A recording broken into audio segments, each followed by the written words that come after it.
नमस्कार, बुलेटिन में आपका स्वागत है और मैं हूं आपके साथ रितेश कुमार गौतम। पंतनगर में आयोजित 119वें अखिल भारतीय किसान मेला एवं कृषि उद्योग प्रदर्शनी में मुख्यमंत्री पुष्कर सिंह धामी पहुंचे। उन्होंने किसानों के कल्याण और उनके आत्मनिर्भर बनने के लिए सरकार की प्रतिबद्धता जताई। सीएम ने कहा कि सरकार किसानों को आधुनिक तकनीक, उन्नत बीज और कृषि यंत्रीकरण से जोड़ने पर जोर दे रही है। प्रदेश में मिलेट्स, बागवानी, जैविक खेती और कृषि आधारित उद्योगों को बढ़ावा दिया जा रहा है। सरकार की योजनाओं और नवाचारों के माध्यम से उत्तराखंड के किसानों को मजबूत और आत्मनिर्भर बनाने का लक्ष्य है। पंतनगर का कृषि मेला अपने आप में एक बहुत महत्वपूर्ण मेला होता है। इसमें पूरे देश के वैज्ञानिक भाग लेते हैं, हमारे छात्र भाग लेते हैं, अन्नदाता किसान भाई बहन लेते हैं, अनेक प्रकार के विशेषज्ञ अपने इस मेले में आते हैं। संगोष्ठी का भी आयोजन होता है, साथ ही अनेक प्रदर्शनियां यहाँ पर लगती है, जिससे किसानों को एक अच्छा मंच यहाँ पर उपलब्ध होता है। और आज देश के अंदर आदरणीय प्रधानमंत्री नरेंद्र मोदी जी के नेतृत्व में लगातार किसानों के उन्नयन के लिए, उनको आगे बढ़ाने के लिए, प्रोत्साहित करने के लिए, अन्नदाताओं की आय को दुगना करने के लिए निरंतर कार्य हो रहा है। उनसे प्रेरणा लेकर हम राज्य के अंदर भी कृषि और बागवानी इसको प्रोत्साहित करने के लिए निरंतर कार्य कर रहे हैं। इस बार के सामान्य बजट में भी हमने काफी सारा प्रावधान, चाहे वो मत्स्य पालन का क्षेत्र हो, कृषि का हो, बागवानी का हो, नई सेब नीति हो, कीवी नीति हो, ड्रैगन नीति हो या महक क्रांति हो, उन सभी का प्रावधान किया है। और जो किसानों के सामने तमाम प्रकार की चुनौतियां हैं, चाहे वो जंगली जानवरों से फसल को बचाना, उसके लिए घेरबाड़ के प्रावधान के लिए भी हमने धनराशि भी रखी है। और भारत सरकार गैरसैंण बजट सत्र के बाद हल्द्वानी पहुंचे विधायक सुमित हृदेश ने जनता टीवी से बातचीत में कहा कि विपक्ष ने सदन में बेरोजगारी, स्वास्थ्य, शिक्षा और महंगाई जैसे महत्वपूर्ण मुद्दे उठाए। उन्होंने हल्द्वानी और कुमाऊं क्षेत्र के विकास संबंधी मामलों पर भी जोर दिया और कहा कि विपक्ष की जिम्मेदारी जनता की आवाज को विधानसभा तक पहुंचाना ही है। उत्तराखंड में भाजपा सरकार ने इस कार्यकाल का अंतिम बजट पेश किया है। लगभग 1000 करोड़ से ज़्यादा का बजट उत्तराखंड में पेश किया गया है विधानसभा में। और इसके बाद क्या कुछ इस बजट में खास रहा, उसको जानने के लिए हमारे साथ हैं हल्द्वानी विधायक सुमित हृदेश जी। सुमित जी, स्वागत है जनता। धन्यवाद। सुमित जी, 1000 करोड़ से ज़्यादा का बजट पेश हुआ है, क्या कुछ देखते हैं इस बजट में? नहीं, वो तो आकार है। 1,11,000 करोड़ का जो बजट बताया गया है, उसमें मैंने पहले क्या कहा था यहाँ से जाने से पहले, आवंटन बनाम क्रियान्वयन। आवंटन क्या है? 2022 में जो आवंटन लघु योजनाओं और विकास योजनाओं पे था, वो 3.5% से ज़्यादा आपने गिरा दिया।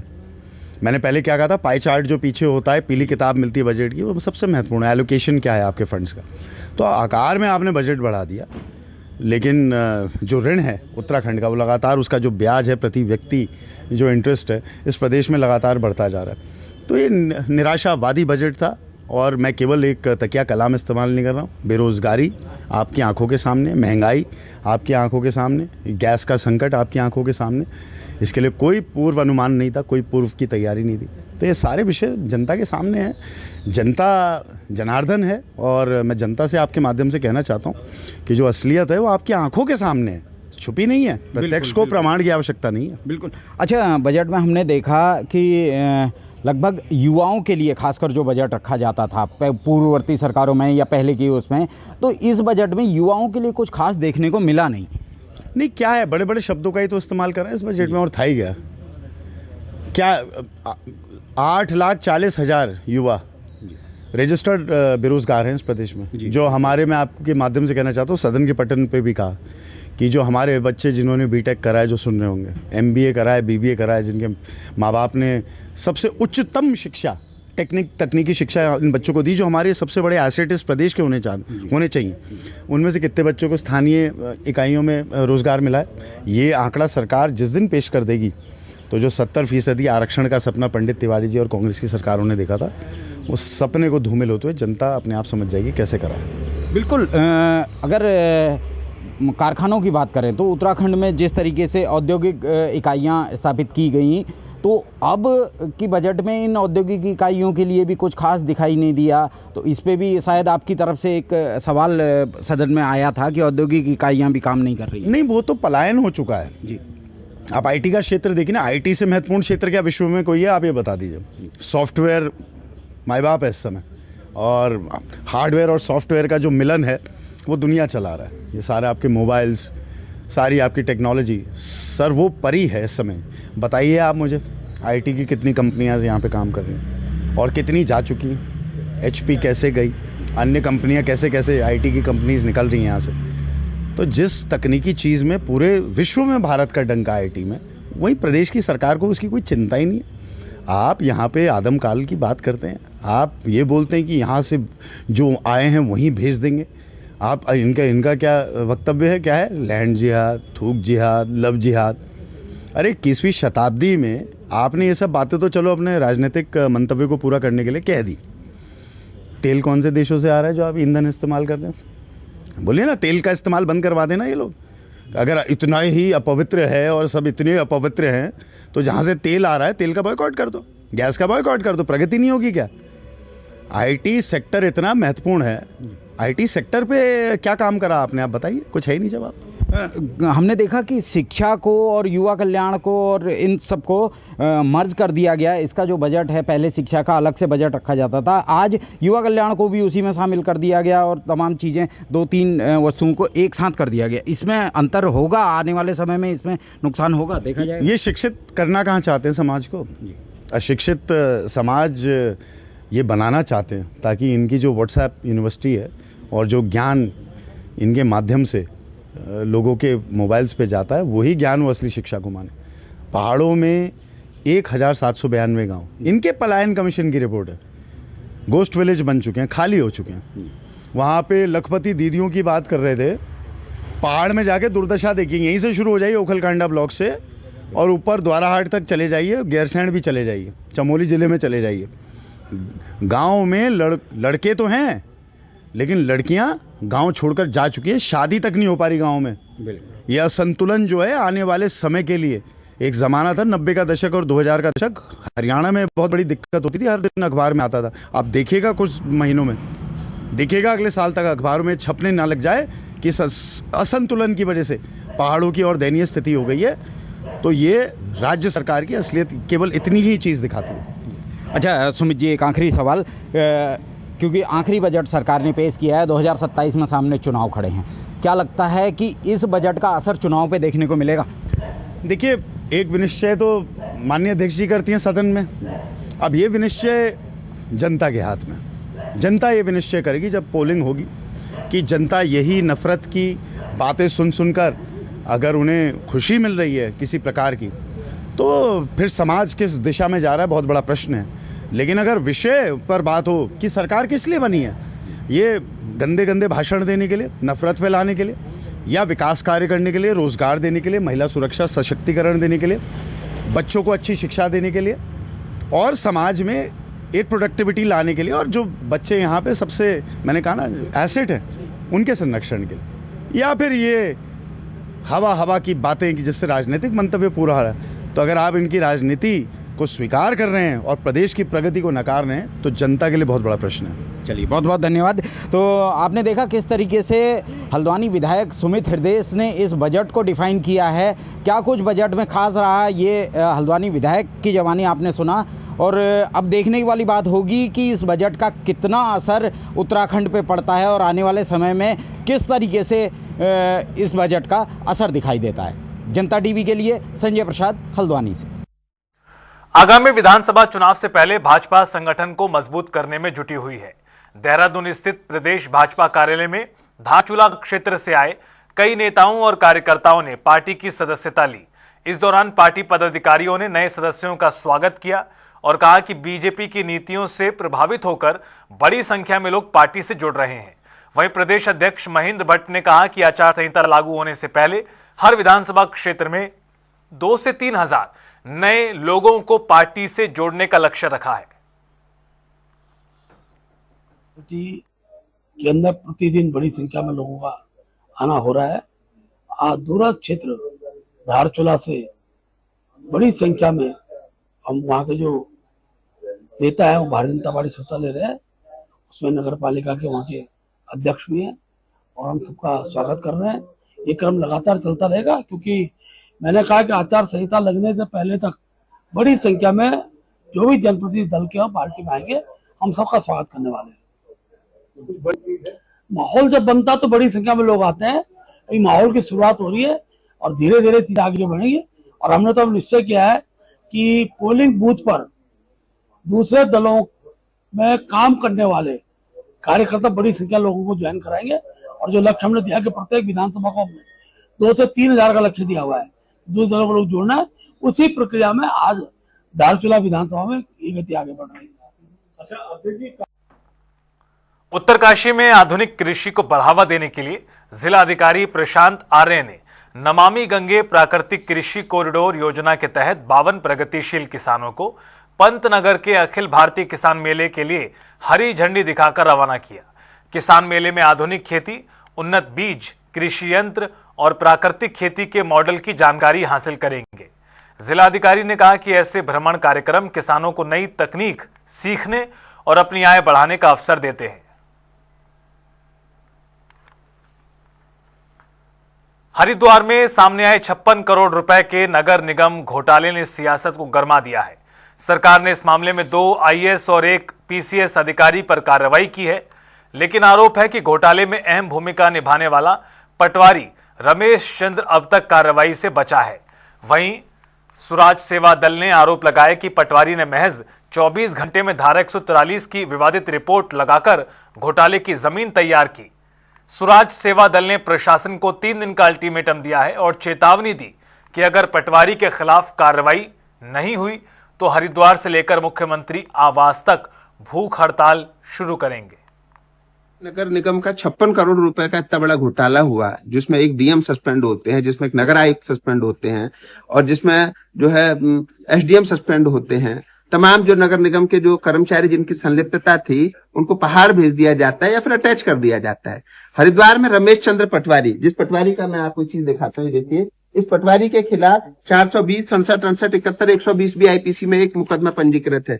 इसके बाद इस पर दूसरा मुकदमा अभी लक्सर और भगवानपुर में जो वकीलों के साथ मार पिटाई हुई वो मुकदमा है। उसके बाद में साहब इसका देखिए, इसको रेवेन्यू बोर्ड ने इसके लिए लिख दिया है कि इस पर कार्रवाई की जाए। जो है जो सराय है इसमें जो ये पाया गया, इसमें इस पर कार्रवाई करने के लिए लिखा है डीएम साहब को। और जो है इसकी गिरफ्त इतनी मजबूत हो चुकी है कि ये एक पटवारी नहीं हटाया जा रहा है। तो आज हमने जिलाधिकारी महोदय को हमने ज्ञापन दिया है कि 3 दिन के अंदर इस पटवारी पर कार्रवाई होनी चाहिए। अगर पटवारी पर 3 दिन में कार्रवाई नहीं होगी तो एक गलत मैसेज पूरे प्रदेश में जाएगा। अगर 3 दिन में इस पटवारी पर कार्रवाई नहीं की गई तो हम हमारे तमाम कार्यकर्ता जिलाधिकारी महोदय के बाहर, जो है माननीय मुख्यमंत्री आवास के बाहर और प्रदेश के तमाम अन्य जनपदों में हमारे लोग भूख हड़ताल करेंगे। और वक्त तो चला एक ब्रेक का, फौरन हाजिर होंगे।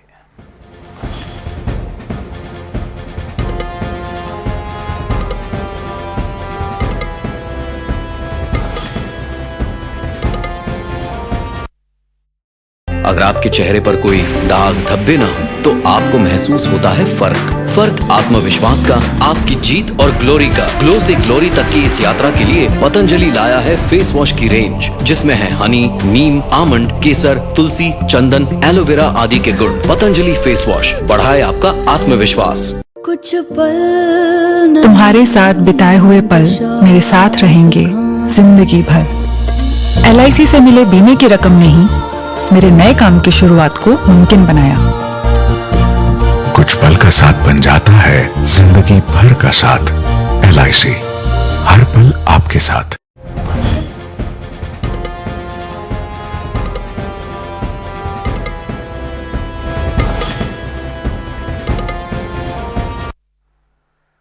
ब्रेक के बाद खबरों में आगे बढ़ते हैं। रामनगर में बिगड़ती यातायात व्यवस्था और अवैध अतिक्रमण से लगने वाले जाम को नियंत्रित करने के लिए एसडीएम गोपाल सिंह चौहान ने नगर पालिका सभागार में बैठक की।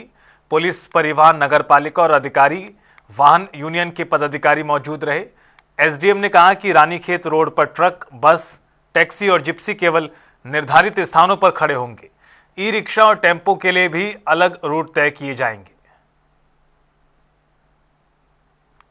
बैठक हमने रखी थी और सभी स्टेक होल्डर इसमें शामिल थे, जैसे डिपार्टमेंट्स तो थे ही थे, इसके अलावा हमने जो ट्रक यूनियन है, व्यापार मंडल है, रिक्शा है, रेडी वाले हैं, सभी को इसमें बुलाया था। तो इसमें सभी को यही डायरेक्शन दिए गए हैं, क्योंकि ये जो शहर है इसमें चूँकि आने वाले समय में पर्यटकों का भी आवागमन तेज होगा जब बच्चों की छुट्टियाँ पड़ती हैं, तो उसको लेकर भी और वैसे भी वर्तमान में अगर हम देख रहे हैं तो हर जगह हमको ट्रैफिक की समस्या देखने को मिल रही है। तो हमने ट्रकों के लिए भी निर्देश जारी कर दिए हैं, बसों के लिए भी निर्देश जारी कर दिए हैं। उनके लिए चिन्हित जगह है, वहाँ पे वो आपका ट्रकों को भी पार करेंगे, बसों को भी पार करेंगे। रेडी ठेले वालों के लिए जो बेंडिंग जोन वगैरह है कुछ चिन्हित है, कुछ हम और चिन्हित करेंगे, लेकिन उनको भी ये कहा गया है कि भले ही आप सड़क के किनारे लगे हों लेकिन व्यवस्थित रूप से लगे हों जो अच्छा भी लगे। तो सभी डिपार्टमेंट के साथ हमारी बैठक भी हो गई है। सभी हरिद्वार के पिरान कलियर दरगाह में रमजान के चौथे जुमे पर अकीदतमंदों की भारी भीड़ उमड़ी। हजारों ज़ायरीन ने नमाज जुमा अदा की और देश दुनिया में शांति, अमन और खुशहाली की दुआ मांगी। दरगाह परिसर के साथ आसपास की मस्जिदें भी खचाखच भरी रहीं। साथ ही साथ दूर दराज से आए श्रद्धालुओं ने भी इस अवसर पर भाग लिया। प्रशासन और पुलिस ने बड़ी संख्या में ज़ायरीन को देखते हुए सुरक्षा और व्यवस्था को कड़ा किया ताकि नमाज शांतिपूर्ण ढंग से संपन्न हो सके।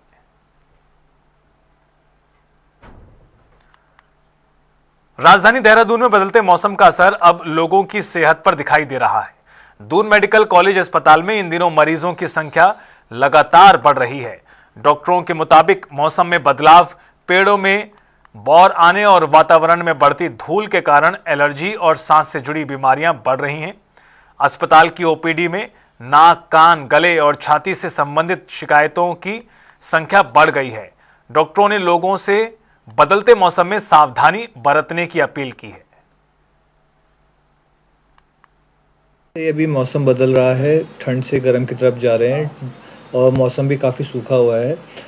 खासकर से दून वैली में आप देख सकते हैं कि पेड़ों में काफ़ी बौर आ रही है, आम की बौर आ रही है, लीची की बौर आ रही है। तो इनसे जो पॉलन निकलता है ये बहुत ही एलर्जिक होता है, जिसके वजह से एलर्जी की बीमारी काफ़ी ज़्यादा अभी इस समय देखी जा रही है। खासकर से नाक, कान, गले की, छाती की जो और आँखों में एलर्जिक रिएक्शंस काफ़ी ज़्यादा बढ़ रहे हैं। अभी उनके मरीज हमारे ओपीडी में और इन जनरल भी काफ़ी बढ़ चुके हैं इस वक्त।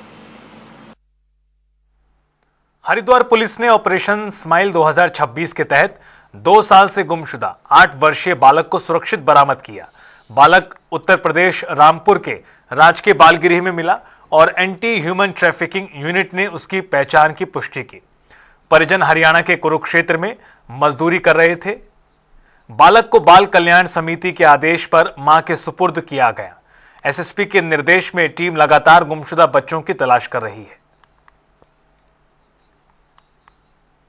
रामपुर में संरक्षण प्राप्त कर रहा था और ये इनकी माता जी है, पूजा जी, और ये इनके पिताजी हैं। और ये चूंकि हम लोग ऑपरेशन स्माइल टीम हरिद्वार से आए हैं, इस बालक की तलाश तो कर ली गई थी लेकिन परिजनों का कुछ पता नहीं लग रहा था। और ये जो इनके द्वारा हरिद्वार कोतवाली में मुकदमा लिखवाया गया था इसके संबंध में कि गुमशुदगी के संबंध में मुकदमा अपराध संख्या 824/2024 में इनके पिताजी द्वारा लिखाया गया था। तो आज लगभग 2 साल बाद ये बालक इनको सुपुर्द किया जा रहा है। आप क्या कहेंगे, आपका जो बालक आज मिला है? आप लोग धन्यवाद, हमारे बालक मिल गया, बहुत बहुत मांगता था तो मिला। अच्छा, मन्नत भी मांगी आप लोगों ने? कहाँ कहाँ मन्नत मांगी है?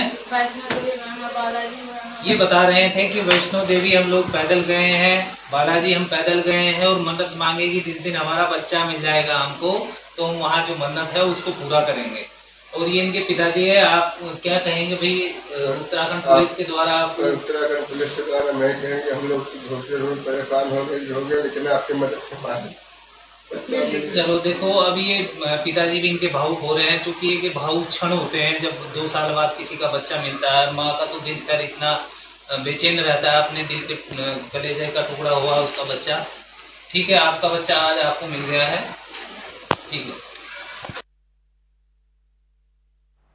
हरिद्वार के पिरान कलियर क्षेत्र में सिंचाई विभाग ने अवैध कब्जों के खिलाफ सख्त कार्रवाई की तैयारी शुरू की है। कांवड़ पटरी के पास भूमाफियाओं द्वारा बनाई गई कॉलोनियों के लिए विभागीय जमीन पर बनाए गए अवैध रास्तों को बंद करने के लिए बुलडोजर चलाने की योजना है। अधिशासी अभियंता विकास त्यागी ने चेतावनी दी है कि सिंचाई विभाग की भूमि पर कब्जा या रास्ता बनाने वालों के खिलाफ केस दर्ज कर कार्रवाई की जाएगी।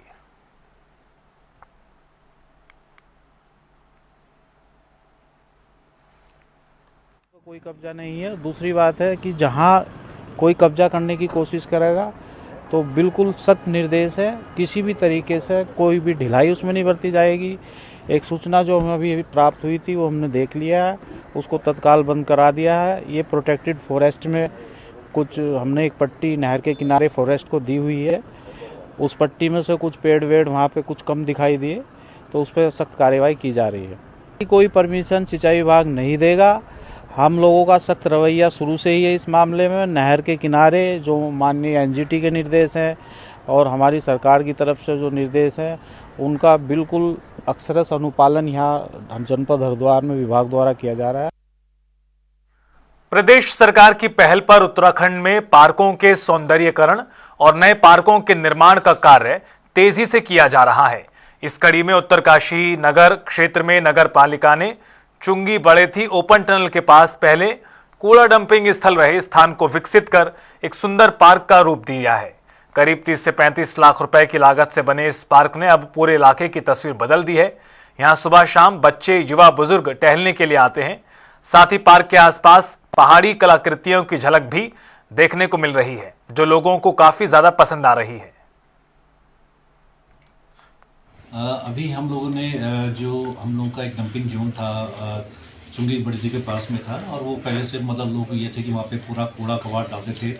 तो उसमें मेरे दिमाग में पहले से यही था कि मैं उसको एक अच्छे पार्क के रूप में डेवलप करूँ उसको। और हम लोगों ने, हमारे बोर्ड ने, हमारे पूरे कर्मचारी, हम सब लोग मिलकर डिसाइड किया हमने कि इसको एक पार्क का रूप दिया जाए। और आज वो पार्क जो है 30 और 35 लाख के बीच में अभी जो हम लोग वहाँ पे पार्क डेवलप हम लोग किया है, और जिसमें स्थानीय लोगों को सुबह जैसे हमारे बुजुर्ग हैं इवनिंग वॉक मॉर्निंग वॉक के लिए काफ़ी लोगों के लिए फ़ायदेमंद साबित हो रहा है।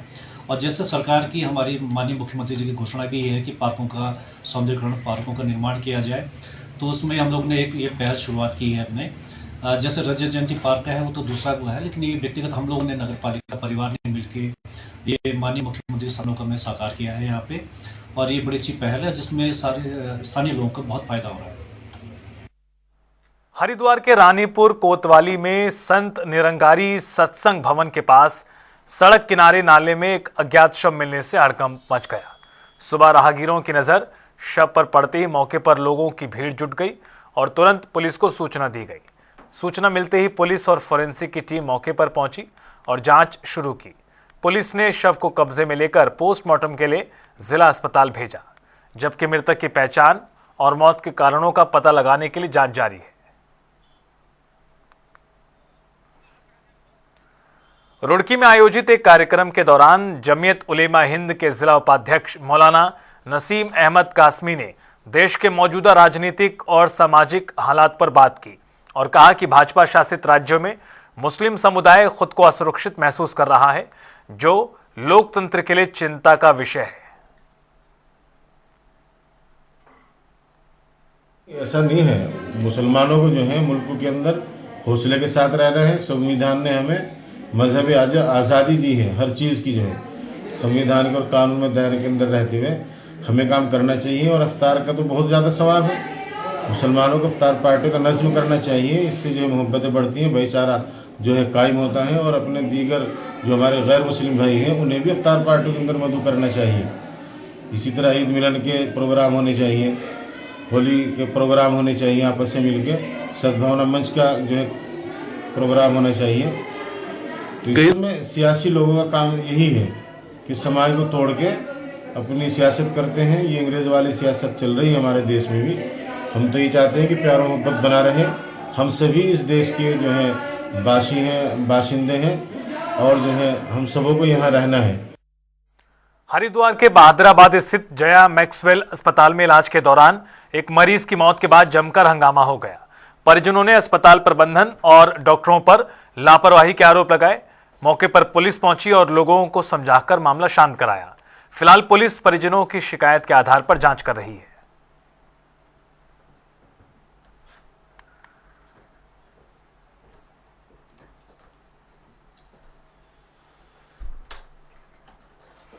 बद्रीनाथ केदारनाथ मंदिर समिति के पूर्व अध्यक्ष और भाजपा नेता अजेंद्र अजय ने सोशल मीडिया पर पार्टी की नीतियों पर सवाल खड़े किए हैं।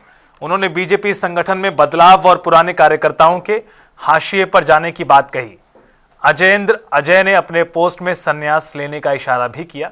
वहीं बीजेपी के प्रदेश अध्यक्ष ने कहा कि ऐसे विचारधारा रखने वाले किसी भी कार्यकर्ता को बर्दाश्त नहीं किया जाएगा और अब पार्टी द्वारा अजेंद्र अजय पर अनुशासनात्मक कार्रवाई की भी संभावना है। व्यक्ति कुछ भी लिखता रहे, लेकिन सबको अनुशासन के दायरे में रहना चाहिए।